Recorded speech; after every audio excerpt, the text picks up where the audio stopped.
من الشيطان الرجيم. آمين. بسم الله الرحمن الرحيم. آمين. الحمد لله رب العالمين. آمين. الرحمن الرحيم. آمين. مالك يوم الدين. آمين. إياك نعبد وإياك نستعين. آمين. اهدنا صراط المستقيم. آمين. صراط الذين أنعمت عليهم آمين. غير المغضوب عليهم ولا الضالين. آمين. يا ربي. اللهم صل على سيدنا محمد آمين.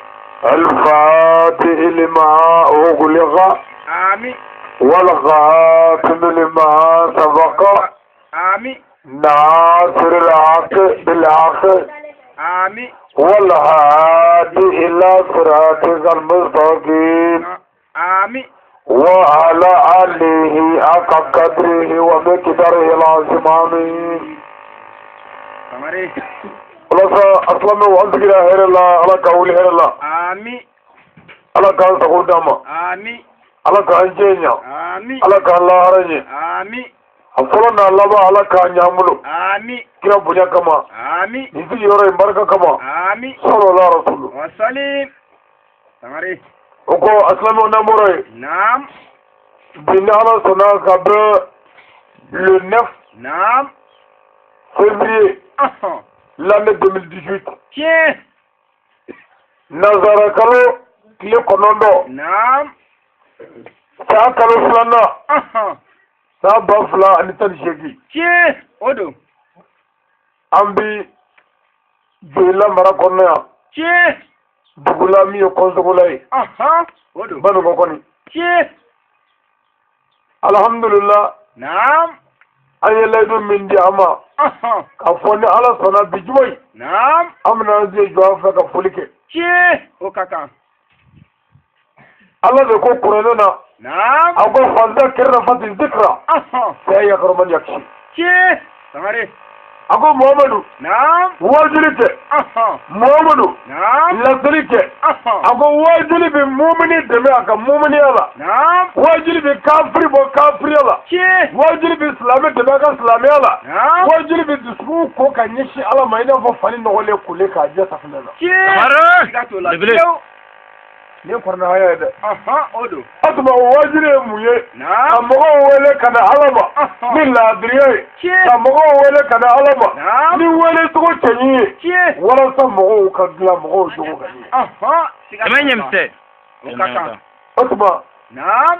o baara min filɛ ala y'o fɔ kira ye أها. muhamadu nka n'i y'a daminɛ نعم. o n'i neni أها. muhamadu n'i y'a daminɛ نعم. o n'i dɔgɔya Tiens. muhamadu n'i y'a daminɛ نعم. kanini b'i y'a la bangeni b'a la أها. muhamadu n'i y'a daminɛ نعم. o n'i bugɔ Tiens. muhamadu n'i y'a daminɛ نعم. o ne dabalijugu si bɛɛ k'i la wa hali n'o ye se sɔrɔ o n'i fa الله أكبر. nka muhamadu i ka ku أيوة.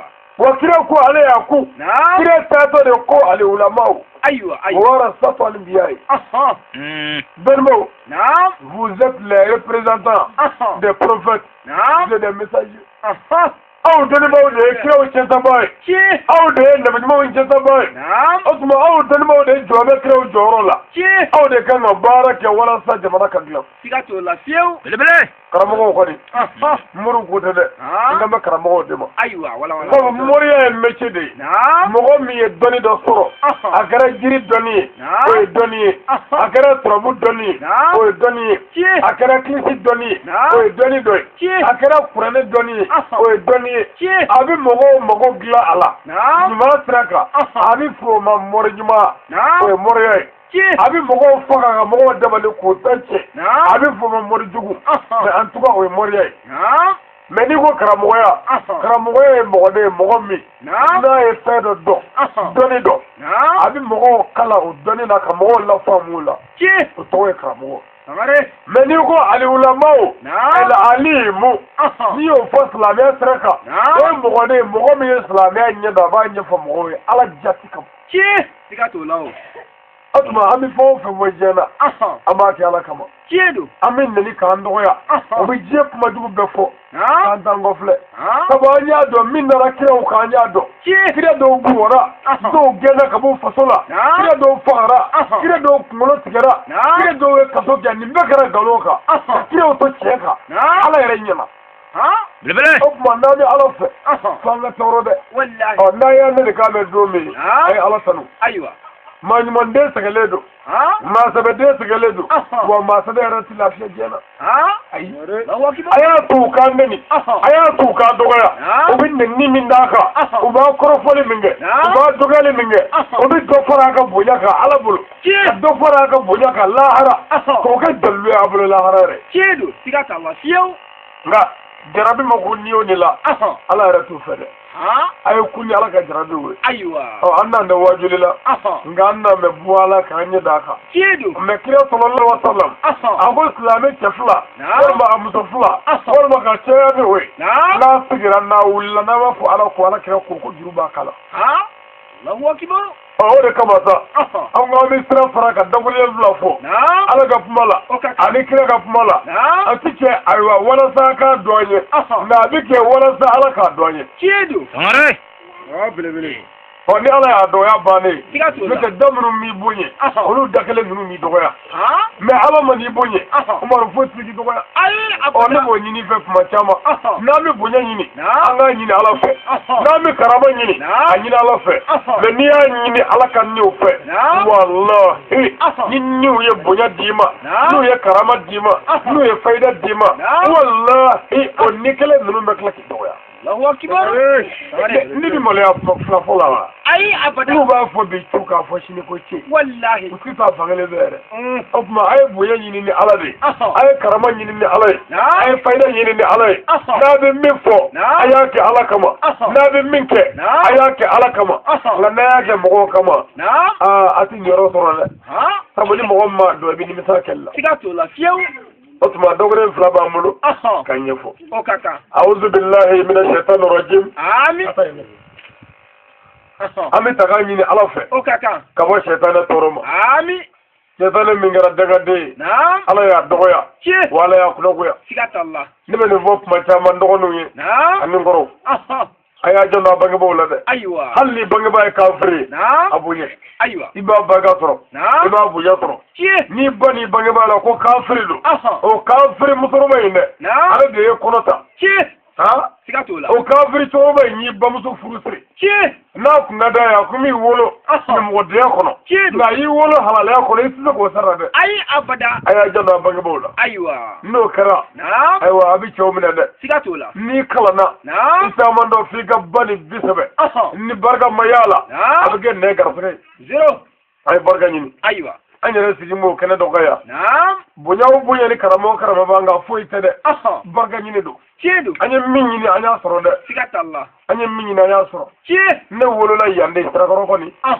yan ne nana dɔgɔ cɛ ntɛnɛmuso ye yan kabi n ka dɔgɔ kabi wotoro bi siri ka di yan n tɛ se k'a siri n yɛrɛ ye n bɛn'a kɛ mɛ o ye ne kɔrɔw sɔrɔ du kɔnɔ ye o ye dɔgɔninw sɔrɔ du kɔnɔ munna olu ma ci ka na kumu o la o munna ne de bɛ kɛ cita ye tuma bɛɛ n bɛna san o san munna min bɛ sɔn nani na o de bɛ ci n'i bɛ fɛn kari yɔrɔ min ka maa i bɛ taa tigɛ yen o tuma ne de bɛ sɔn nani na o de ye ne na yan wa yan nama tɛ dɛ tɛnɛmuso ninnu caman ka yɔrɔ ne bɛ wotoro siri ayiwa ka di yan n bɛ to ka dɔgɔ cɛ dɔw ka dɔgɔ semaine kelen n'u fɛ yen kabi kununko fɔ bi o tuma o baara minnu kɛra kununko dɔgɔ bolo ye ne siyɛnni minnu kɛ o nɔfɛ ayiwa ni ŋɔni ye ne sen sɔgɔli minnu kɛ o nɔfɛ o filɛ ka ne tɛmɛ cɛw la bi cɛw bɛ n kɔfɛ de wa foyi tɛ dɛ barika ɲini don denkɛ ba duli ka na o tɛ se k'i bonya koyi n'i y'i suli bangebaaw ye k'u bonya k'u barika ɲini hali mɔgɔw k'u ye dangaden ye ala b'a dɔn i ye min ye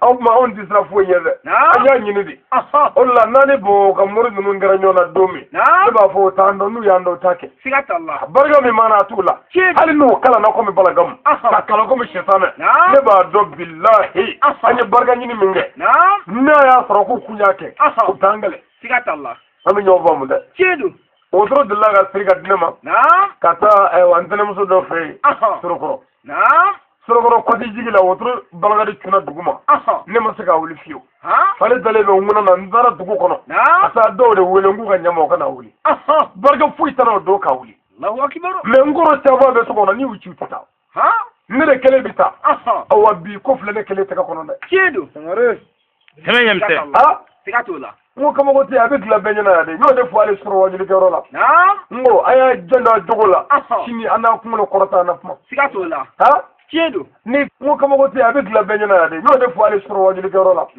ngo aya janda jogola sini ana kuno korata na fuma sikatola kedo ni tara dugula abe sumuru abe jenya ke nyo doledo me kabi wolola ni ya sumuru halo galo tiye Allahu akbar hala galo samare sigarati kende bunyuche achama aywa ala jabani men danyu ya na kono yawa munyu soro foi tala abete de arma de jogo de ka jugi mani febe na nyana ibi mogo nyala fuka tisa ni jogo chana ina yede sikatola awni mun ye kala ga nyoba chama na nyamo de so de aw generation chama ni muso tige ka bo dugula de aw ko so la ka obiya nana muso joli no fa afa aywa ali dengli atikew sikatalla me muna amogo be andamela muna amogo ba ngadina muna amogo be chini anga siga kuma o nyekoro angulo korotale wasole wasale kedo abakela mena so ne na dogo che minga ya o wati ko ne nyumgo dedo soro dobolo ya bini mu zigira tanave ango mi alaka dine fo wal ma fo ali arajula ni ko zango ya la me bo fo ko ni janaba ka daga din sikatalla yayi bafo nawmi yero mi ko tana de an jogo drone ya an dafa kedo arma de ki jani jogola no kara fe be gla sikatola no mai ko imo be tade uye drogo mi ya 220 ta kunya 120 ta kunya mugumani ya kato ji kunya barabulu meleke ya billahi an gura na nyere billahi kedo do be kabo ya me ne be ni mare na nyina sanda ne woro no borane shila aso eta no woro tan duru do ma tan woro tan duru ne be ni mare na na be do kono ko ma adam na nasa samare kadu to ko na ngulubu ngulubu do mbo ngulubu ka sane fi sa ko ko na ne ka dugu kenyi Allahu akbar mere sana ko na ngulubu ka bi 1998 lebele 98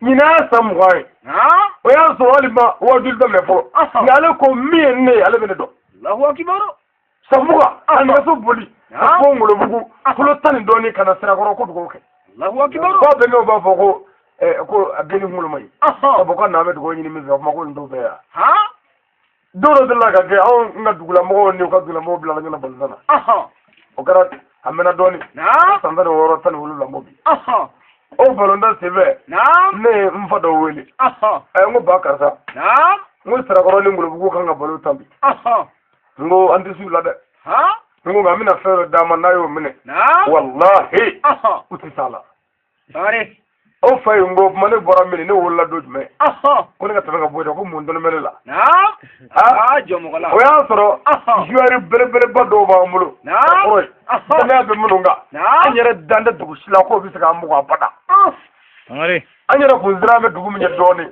hallo maga balonda ko malu fana loko ka ta doni o ko nyar malay nga ngolo bugo ko ni ungu nandula balonda ko la de utara za ko bugo ka ga di kanzo ko bugo ka bu anna so amalo le ko ni amalo le no ne ko le aywa ni afu yo ngubi bugo le yafo me do ko de miseni do ko kan ngamne me ne fay bo khatibne o ko yebal nan yama do ado flere ko me ne fabulu ne wolo fa ala ko yal bitri ka mati ni nabo Allahu akbar ka fadla mo na bena ko ka fadla mo so ko bugo nana so atuma mi fuka mo bo fo itene ka kola bi ni ye fangurai aywa fatadri foni ala ye muganda ma na yufurga kura soro ko do na ka kurai kedo ne te jogo bene la bi na be bangena anya koroya ataka konoya salamo ataka konoya kedo fo kana korba sigato lawo wala do ma toro do go jogo kurati mo gola ha iye miye ka koro oyi me no de korobari la mo bo de buyane sigato lawo mo jogo ka ba fitini abi nga bi korobaya de me juge na ma nya soro ba ye ko mo nyuma nga na ye wo soro domi aba ga bana takere ka de subhanallah otuma aw ngani ka bo ko mi vla nya koro wal makama kalange Muhammad makalange ala ka kira ka wolo ka sa masaga to so de Muhammad rasulullah arabu kan mala na arabu dedo ko ne jiginaka don ba be fadu nga makalange de kabako otuma ni ko kalango se dalu de aw nga karamo ba min to bi fo je be ko no bi no Seydi Sharif Usman Madani Haidara aga kala be man rasa klati woro na woro to fewa abe acha ko se ko wajilige ai otuma muno aiwa abarga ni fawro do na mala ka koro sigata ale re ka bare do otuma kalangero kalamakeo na yesra me dora bara ay kala jedu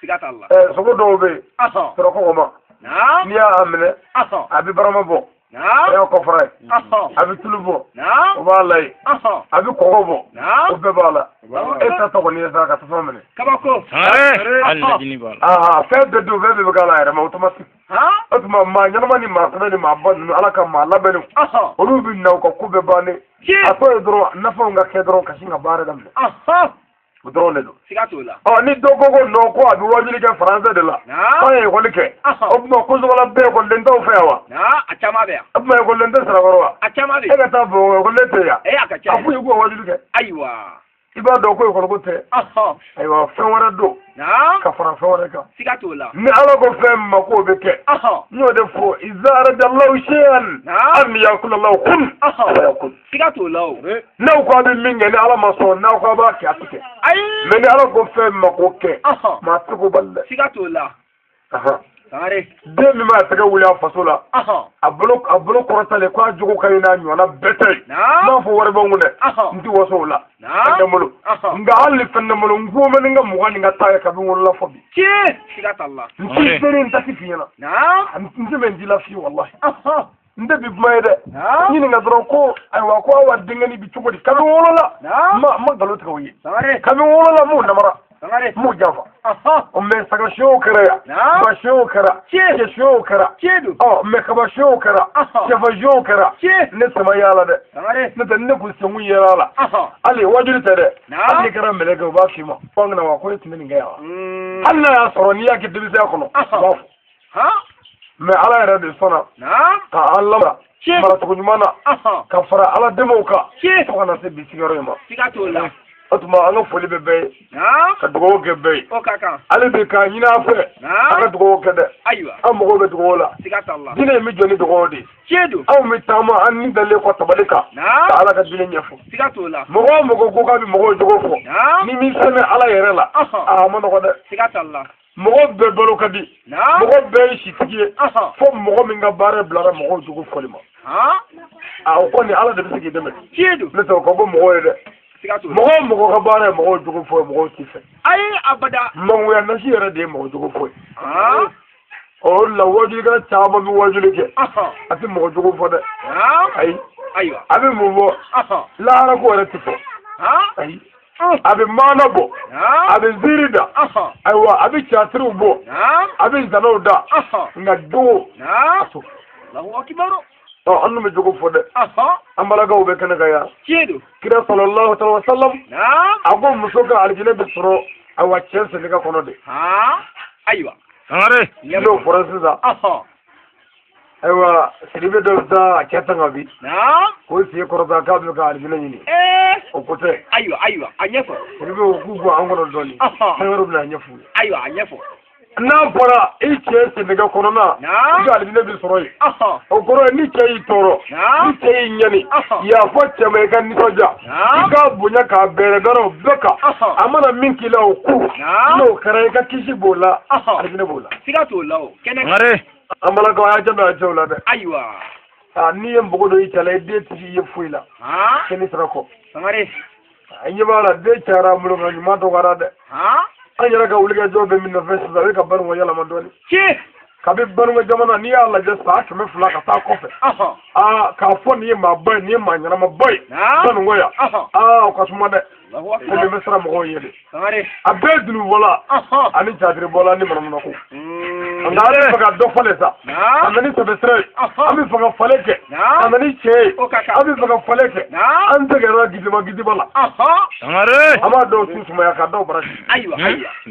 anga timo an te kana la Sangare. anga nyora nyisa ne te ban mo kono ya aiwa ke la ka fo ni mama etelela ko ni waji kala bado ko ko bara se ya va fe on ma kai ya va fe Kedu. nga aiwa ban wa ya va fe ka kuma de aka suma de o tuma ami faga fere ke a wuli ka joke a ban mo dugu mine kelengele wala sanga bota Sangare. Obibe. anga se ka yi me foi ma amlata ni nyongwe ni hashidiyate kando dugu no hashidiyala anga jamana ta ka bunye fere Kabako.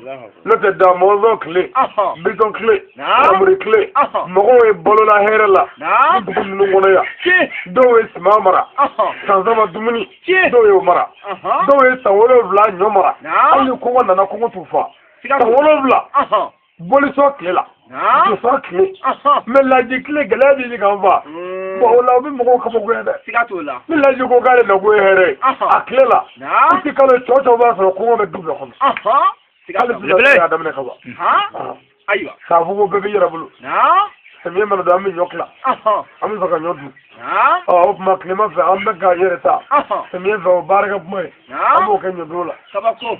me muna la ji kle ni saraka ke ka so ka free kle here so la mogo fe boli so kle mogo balla here la me la ji ko ya haramu ko ala ta ce ya la ji nale ni ala ka ce are fe jamana gele ma babli o ba ira ko la ji mi fo ko e galwe Sigatola. angara mo ay mi fo ce ta de ni ce do nyamma gele bana Sigatola. da ala ko ma arsalnaka illa rahmatan lil alamin aje Muhammad la ni ma ci fu kama fo dabo nga hera soro Sigatola. kira ci ku fo ite fo dabo nga hera soro o ma kira ci le dabo nga hera soro o hera kama Allah dugo na nga du ko nga hera soro ina ta dugo la bani dugu fitini do misiri chama ba kono kaba nani misiri ma chale ma kaba ma nani o juma do wal masaliba do wal masalim jini do wal masungolo fe ndaka mo dai Kabako do. otuma anga dine nangwa islame nangwa mo be damela nangwa mo be la adriala febla do Aywa. anga benyin Aywa. na mo be dine na anga ke dine cheti wa dine tigla bada fo jogo na ante dine fe na mo be ammo ko korolela dame korolela na mo be barga korolela anga tiga jogo mango yalama O kaka. Sangare. e tiga si chala bada e de ga se chetola ayo ti wuli de Sangare. me ga fla bani muso ga ga choga choga bi be ba kala mo muso ke me ga cheke ina fo flafa manani Aywa. ni ya wati mi jama sirka ta kula wati mi jama fulu ga bla mi sorola atagale kungoy Wallahi karaba. kagala na sadu muruni aywa chini kala ka ka chew dabali ka chew gusawe ani chegere sagoy saw e ko mi ko chago ke aw fla ba ku ma e ko mi ko le ko ke e do mo go be itabedela e mo go ti ko musola e mo go ti dugo musola ma ana dot nyonde onna yo ala tere ki de le Ay. Sangare. wana fla be chew na ma be ala tere ka de nya bada Abarachi. wa ka be ka ya fanyoma ka jugunye ka nyo mi ne chela ara ga chebere bere ka tarta Kaka. nga ho be ya ko sna mu ya na mu do fol ma ni ne ni ko dogo muso be ba do sala ti dogo muso Kedu. ko muso be ado sala ti ko muso me ni ko sna ko ko fe flam nu ti ka faranyo nga tasuma di ji olu sna mai olu shi ti ka kenyo nga bitu bi wono Ay abada. o ma ni ko sna do ko muso flam nyo mu ay ko lu ti ka kenyo nga Kedu. ko ti ka bere di o ma nga ko bali no karanyi di biso anga be anga ya fanyo ma anga hine nyona ayo alhamdulillah ambora bamako kana sede zigla no de biso nga ne katai anga dugula srako ola obare bane sra ni ngamta bamako bugula ko ka saka kati ko fanga ta wajulu ko fe shuro shuro hangu molu fe fodu kula la kanzoro shuro be anzoro wajulu dugu jara ngamina foliki awla ko zola ya wanni angla fulla misra ni namta bango nan taramta wajulle shuina araju bango kungana o sego ngele do mura bana o do go mura fura do go shedo do go kami kuma baja arabia mo gata na raminyo ala gandu ala gandu go kaya ala ganjenya ala kallarani ala kanambalu kira buya kaba sallallahu alaihi wasallam ne nyindo ko wele ngo aka ewa baga silani fayin ngafia nganzi gile vle fu makare nuko ntanum so nan ndumuni banyo zo fara kidu nga asoy aywa yae ayo ala kanya kira buya gama sallallahu alaihi wasallam dogre fula fole kuma muloko ka aula o kaka anika dogre fula la dikange nga doni ngono mo janya te mo surnya te dogre fula mi vora mundola mun tala mu wala odro ne kuma na fai ali da alaka be sawo alaka zago kai alaka jenya alaka Allah raja ina rawa kaba sallallahu alaihi wasallam anyana alhamdulillah shekrola jimra ko no gale amit go ke alaka shecha ma ala ku jidi ala ku jidi shi wala ku cheya ba wala ku cheya ba wala ku cheya ay ko mo wele mo wala ku cheya o kade mo go fana de nga muso wala ku cheya o mani muso yele ay o mandu ay no do muso do biya mbatan ayo kaka muso tekelele ale tara do nyine be kwa cheka flana ngo nge apetene kayo nge ko do yo ko cheka flana zo ne ngene ma da ele ala ka ere ganu kana kiti ina ro kama sallallahu alaihi wasallam assalamu alaikum wa rahmatullahi wa barakatuh بسم الله الرحمن الرحيم الحمد لله رب العالمين الرحمن الرحيم مالك يوم الدين إياك نعبد وإياك نستعين مالك يوم الدين إياك نعبد وإياك نستعين مالك يوم الدين إياك نعبد وإياك نستعين اهدنا صراط المستقيم صراط الذين أنعمت عليهم غير المغضوب عليهم ولا الضالين الله لا إله إلا هو الحي القيوم لا تأخذه سنة ولا نوم له ما في السماوات وفي الأرض من ذا الذي يفعل بإذنه يعلم ما بين أيديهم وما خلفهم ولا يحيطون بشيء من علمه إلا بما شاء وسع كرسيه السماوات والأرض ولا يئوده حفظهما ولا العلي العظيم لقد جاءكم رسول من أنفسكم عزيز عليه ما عنتم حريص عليكم بالمؤمنون رؤوف رحيم فإن تولوا فقل حسبي الله لا إله إلا هو